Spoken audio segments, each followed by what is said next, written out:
नमस्कार. मन धागा धागा जोडते नवा या मालिकेच्या आजच्या भागामध्ये मी तुम्हा सर्वांचे मनपूर्वक स्वागत करते. आजच्या भागामध्ये पाहायला मिळतं रुंदा काकू या आनंदीला घराबाहेर काढत असतात आणि त्याचवेळी सार्थक येतो आणि विचारतो, हे काय करताय तुम्ही? सून आहेत या घरच्या, त्या कुठेही जाणार नाहीत. तर रुंदा काकू म्हणतात, सुनेसारखी वागते का ती?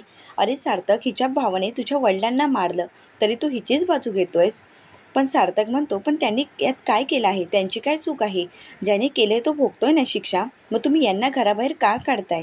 तर रुंदा काकू म्हणतात, का काढते? अरे सुधाने स्पष्ट बजावलं होतं, माहेरी संबंध ठेवायचे नाही, तरीही तिच्या माहेरी गेली. तर रुंदा काकूला सार्थक म्हणू लागतो, अगं तिच्या आईबाबा आहेत ते, आणि असं कोणी सांगून संबंध तुटतात का? तर रुंदा काकू म्हणतात, सार्थक तुझं डोकं फिरलं आहे, हिच्यासमोर तुला काही सुचत नाही. अरे एकदा आईचा तरी विचार कर, तिला हिने किती त्रास दिलाय तुला दिसतोय ना? तर सार्थक म्हणतो, हो का?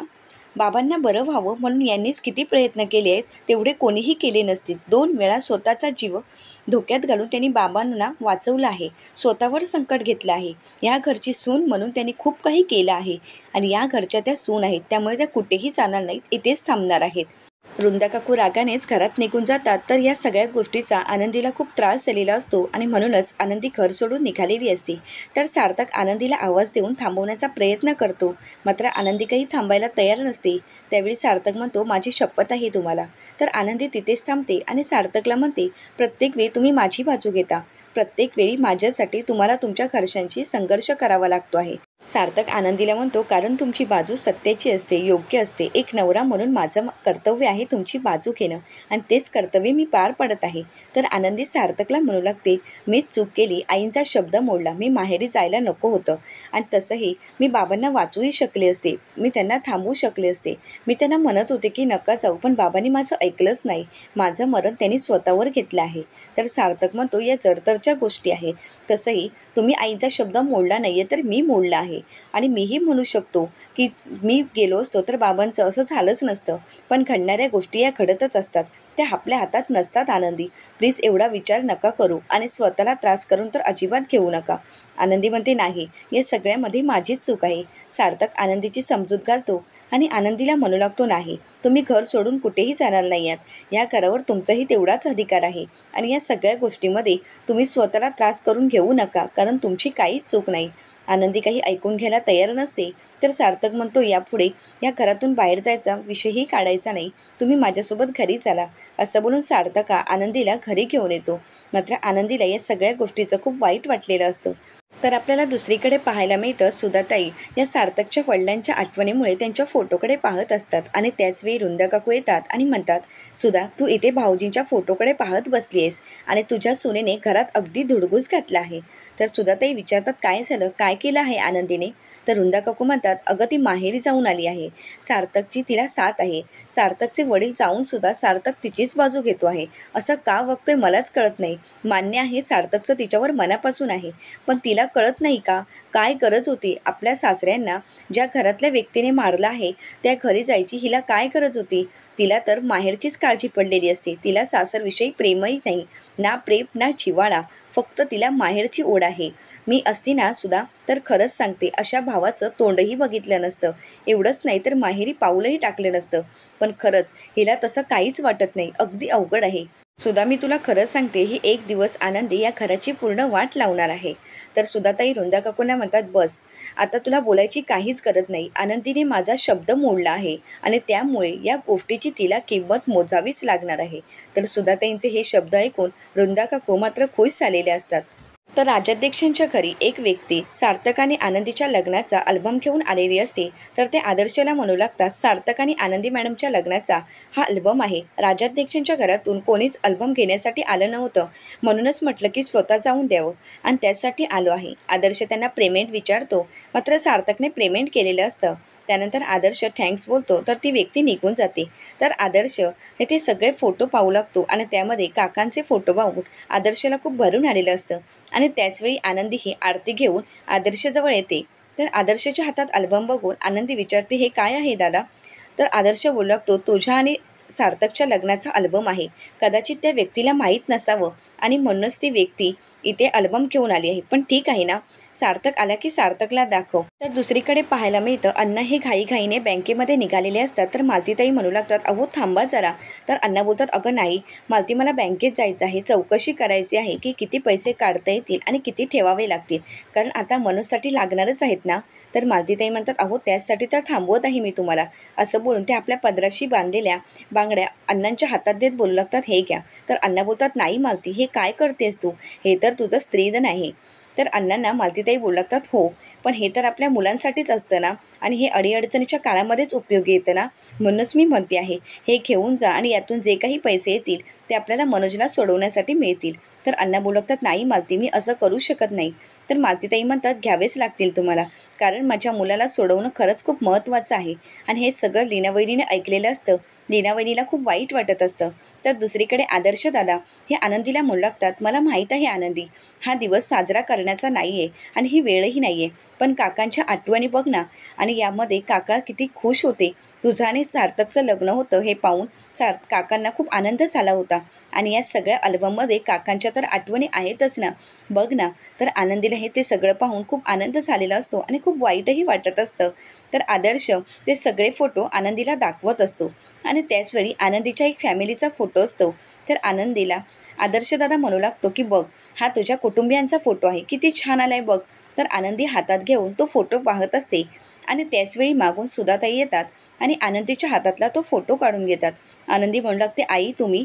तर सुधाताई रागानेच आनंदीकडे पाहू लागतात. तर आनंदीच्या हातातला फोटो पाहून सुधाताईंना खूप राग आलेला असतो. तर आनंदीला ते म्हणू लागतात, आनंदी, एवढं सगळं होऊन सुद्धा तू अजूनही हाच फोटो पाहतेस का. तर रुंदा काकू म्हणतात, बघ ना, अजूनही तिला काहीच वाटत नाहीये. तर आदर्श रुंदा काकूंना म्हणतो, आई थांब जरा, अगं फोटो स्टुडिओवाला फोटो घेऊन आला होता आणि म्हणूनच मी तिला तिच्या फॅमिलीचा फोटो दाखवत होतो, बाकी काहीच नाही. एवढंच आहे ना, मग इतकं का करतेस तू हे सगळं.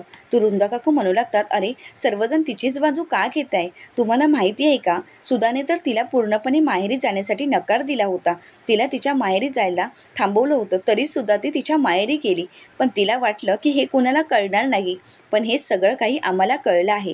आणि हे ऐकताच आनंदीला धक्का बसतो. तर सुधाताई रागानेच आनंदीकडे पाहू लागतात आणि म्हणू लागतात, आनंदी, तू त्या घरात गेलीस की ज्या घराने माझं सौभाग्य हिरावलं, ज्या घराने या घरावरचा आनंद हिरावून घेतला आहे. ते घर कधीही सुखी राहणार नाही ना, त्या घरातलं कोणी सुखी राहणार. हे ऐकून आनंदीला खूप वाईट वाटत असतं. आणि त्याचवेळी सुधाताई आनंदीच्या हातातला फोटो जो घेतलेला असतो तो आनंदीच्या हातातल्याच दिव्यावर धरतात आणि तो फोटो चाळत असतात. आनंदी बोलू लागते, आई तुम्ही हे काय करताय. मात्र सुधाताई आनंदीचं काही ऐकून घ्यायला तयार नसते. आनंदी सुधाताईंना थांबवण्याचा प्रयत्न करते आणि ते सगळं पाहून शलाका आणि रुंदा काकूंना मात्र खूप आनंद झालेला असतो. तर आनंदीला खूप वाईट वाटत असतं. आणि त्याचवेळी सार्थक येतो आणि सुधाताईंच्या हातातला फोटो काढून घेऊन तो फोटो हा जळण्यापासून वाचवतो आणि सुधाताईंना विचारू लागतो, आई तू हे काय करतेस. अगं ज्याने केलंय तो भोगतोय ना, मग त्याच्या परिवाराला तू शिक्षा का देतेस. तर सुधाताई रागाने सार्थकला म्हणतात, कारण जिच्या भावाने मला विधवा केला आहे त्याच्याच बहिणीला मी सून म्हणून या घरात नांदवत आहे. याच गोष्टीचं मला खूप वाईट वाटतंय रे सार्थक. त्या सगळ्या गोष्टीचा मला त्रास होतो आहे. तर सार्थक आईला म्हणतो, आई तुला इतका त्रास होतोय का. मग आनंदीला ह्या घरात मी ठेवणारच नाही, मग तिला मी घेऊनच जातो. असं बोलून सार्थक आनंदीचा हात पकडतो. तर आनंदी सार्थकला थांबवत बोलते, सर आपण कुठेही जाणार नाही आहोत आणि या घरातून तर कुठेच जाणार नाही, कारण आता या घरची मी सून आहे आणि आईनं यातून बाहेर काढणं हे आपलं कर्तव्य आहे. त्यामुळे मी इथून कुठेही हलणार नाही. आणि आनंदीचं हे बोलणं ऐकून सार्थक आनंदीला बोलतो, काय बोलताय तुम्ही हे. तर आनंदी बोलते, हो मी जे बोलते ते योग्यच आहे, आपण इथून कुठेही जाणार नाही आहोत. आणि आनंदी घरातून बाहेर जात नाही. हे ऐकताच रुंदा काकू आणि शलाकाला मात्र खूप राग आलेला असतो. दुसरीकडे लीनावहिनीला मनोजदादाची खूप आठवण येत असते आणि त्या खूप रडत असतात. त्याचवेळी सानू ही स्कूलमधून येते आणि म्हणते, आई तू का रडतेस, तुला बाबांची आठवण येते ना. डोंट वरी, बाबा लवकरच कधी येतील. तर सानूचा हा समजूतदारपणा पाहून लीनावहिनी सानूला जवळ घेतात. त्याचवेळी सानू म्हणू लागते, आई मॅडमनी मला एक बुक दिली आहे. तर लीनावहिनी म्हणतात, दाखव बघू. असं बोलून सानूच्या बॅगमधली ती बुक घेतात आणि पाहतात. त्यावेळी त्यांच्या लक्षात येतं की सानूची 6 महिन्याची फी भरायची राहिली आहे. ते पाहून त्यांना धक्काच बसतो आणि त्या विचार करू लागतात की इतके पैसे आता कुठून आणणार आहे. तर तेवढ्यातच शकू तिथे आलेली असते आणि शकू ही आलेली पाहून लीनावहिनी विचारतात, शकू तू आत्ता? तर शकू बोलू लागते की हो, मी मंदिरामध्ये गेली होती मनोज दादांची सुटका व्हावी त्यासाठी प्रार्थना करायला, त्याचाच प्रसाद घेऊन आली आहे. तर ती लीनावहिनीला प्रसाद देते. तर लीनावहिनी म्हणू लागतात, शकूताई तुम्ही थांबा, मी तुमच्यासाठी चहा घेऊन येते. तर शकू बोलू लागते, नाही मला चहा नको आहे, थोडंसं पाणी घेऊन या. तर लीनावहिनी पाणी घेऊन येण्यासाठी किचन रूममध्ये निघून जातात. त्यावेळी शकू ही सानूला विचारू लागते, सानू बाळा तू एवढी शांत का आहेस?